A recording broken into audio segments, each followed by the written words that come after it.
Сәлеметсіздер ме, құрметті білім алушылар.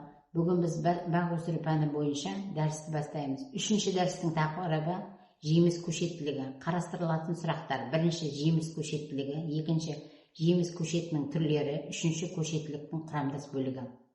Бірінші, жеміс көшеттілігі. Жеміс көшеттілігі бұл жеміс дақылдарының сапалы отырғызу материалдарын, яғни подвой, телінген 1 жылдық және 2 жылдық көшет өсіруге арналған, арнайы ұйымдастырылған ауыл шаруашылық кәсіпорындары немесе бөлімшелер, яғни питомниктер, көшеттік жеміс шаруашылығының негізгі болып табылады. Себебі сапалы көшет болашақ бақтың өнімділігіне, өсімдіктің өсу күшіне, төзімділігіне және өмір сүру ұзақтығына тікелей әсер етеді. Әр питомниктің сертификаты болуы және отырғызу материалдарын шығаруға арналған паспорт, яғни патенті болу керек. Питомник жүргізілу, отырғызылу сорты, саны мен сапасын қатаң есепке алу үшін технологиялық циклдердің барлық кезеңіндегі материалдар болуы шарт. Бақшаның қызметі нормативтік актілермен реттелетін құжаттары болу керек. Мысалы, отырғызу материалдарының сапасының стандарттары және карантиндік сертификаттар және тағы басқалары. Жеміс көшетінің маңызы: жоғары өнімді бақ салуға арналған сапалы көшет алу, ауруларға төзімді сорттарды тарату, климатқа жақсы бейімделген отырғызу материалдарын өндіру, сорттардың биологиялық ерекшеліктерін сақтау, отандық және шетелдік сорттарды көбейту болып табылады. Жеміс көшеттілігінің негізгі талаптары: топырағы құнарлы, су өткізгіштігі жоғары, суару жүйесі жақсы ұйымдастырылған, желден қорғалған аймақта егілген, фитосанитарлық жағдайлары таза, агротехникалық шаралар толық орындалатын болуы тиіс. Жеміс көшеттерінің түрлері. Жеміс көшеттіліктері өндірістік мақсатқа қарай бірнеше негізгі түрге бөлінеді. Бірінші, аналық ағаштар бағы, яғни маточник сортовой деп аталады. Бұл бөлікте сорттың тазалығы 100% сақталған жеміс ағаштары өсіріледі. Оған міндеттері: телуге қажетті көзше, яғни глазок деп аталады, немесе кесінді черенок деп аталады, соларды дайындау, сорттың биологиялық ерекшеліктерін сақтау, жаңа сорттарды көбейту. Тамыр сабақ плантациясы дегеніміз подвой деп аталады, басқа сортты телу үшін қолданылатын өсімдік. Подвойдың бірнеше түрлері бар, ол тұқымдық және клондық деп аталады. Тұқымдыққа алма, алмұрт, өрік тұқымынан алынатын болады, а клондыққа М9, М26, 54-118 тағы басқа клондық сорттар пайдаланады. Клонның рөлі: ағаштың өсу күшін анықтайды, яғни аласа, орташа, күшті болып бөлінеді. Қысқы немесе суыққа төзімділігі, топыраққа бейімделуі, өмір сүру ұзақтығы қарастырылады. Телу және өсіру жүргізетін мөлтектер. Бұл көшеттің негізгі қалыптастыратын орны. Мұнда орындалатын жұмыстар окулировка деп аталады, яғни көшше арқылы телу. Копулировка деп аталатыны құрастырылып телу. Телінген өсімдіктерді күтіп баптау, 1 жылдық және 2 жылдық көшеттер өсіру болып табылады. Өсіп тұрған көшеттердің сұрыптау алаңы: стандартқа сай емес көшеттерді алып тастау, тамырдың сапасын бағалау, биіктігі, диаметрі, телім орнының бітелуі тексереді. Көшеттерді сақтау, ору және сату алаңы: бұларға қоймалар мен салқындатқыш камералар жатады. Тамырларын ылғалды материалдармен орап сақтап қою керек және тұтынушыларға жеткізу міндетті. Үшінші сұрақ: көшеттіліктің құрамдас бөлігі.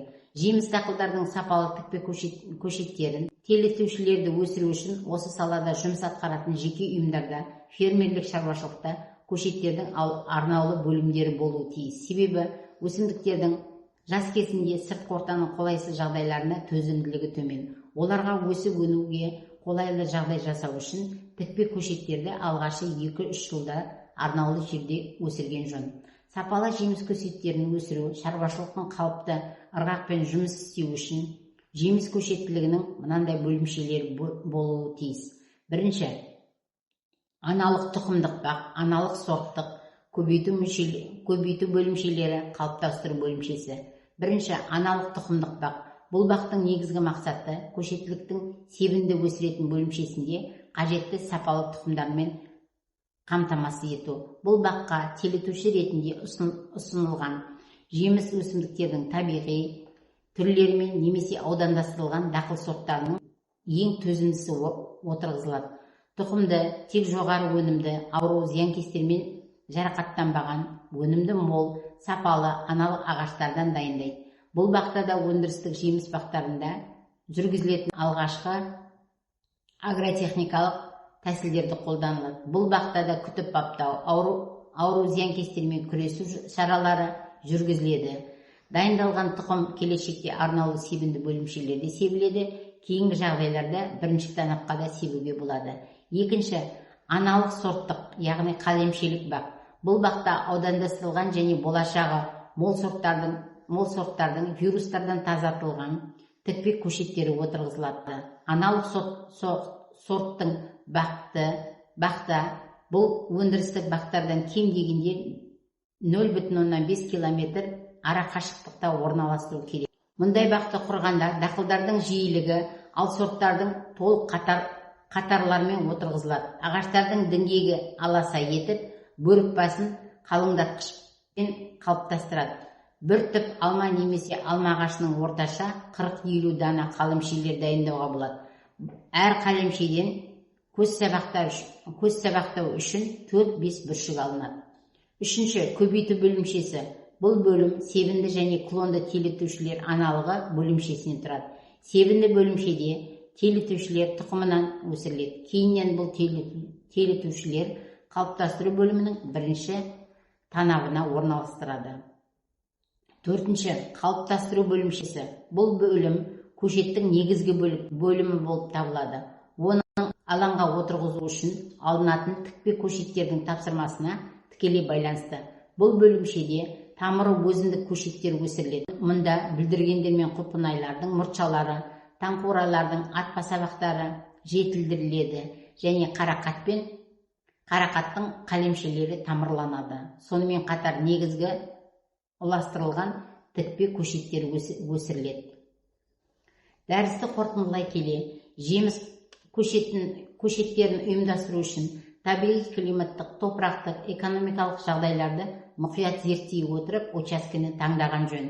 Ретіне қарай, көшеттің өзі қамтитын аймақтық орталығына орналасқан дұрыс. Келіп кететін жолда көлік үшін кез келген маусымына ыңғайлы болу керек. Сонымен бірге, бұл шаруашылық сол аймаққа тән топырақ климат жағдайларына көшеттің барлық бөлімін ұйымдастыруға жарамды болу қажет. Жеміс дақылдарының тікпе көшеттерін өсіруге қол еңбегі де жұмсалады. Осыған орай, көшеттің ірі елді мекендерге жақын орналасқаны жақсы. Әсіресе қалыптастыру танаптарында себінді және сұлама шыбықтар бөлімшелеріне арналған учаскелерді таңдауға мұқият болу керек. Келесі слайдта бақылау сұрақтары берілген, сұраққа жауап беруіңіз сұралады. Дәріс аяқталды. Назар қойып тыңдағандарыңызға рахмет.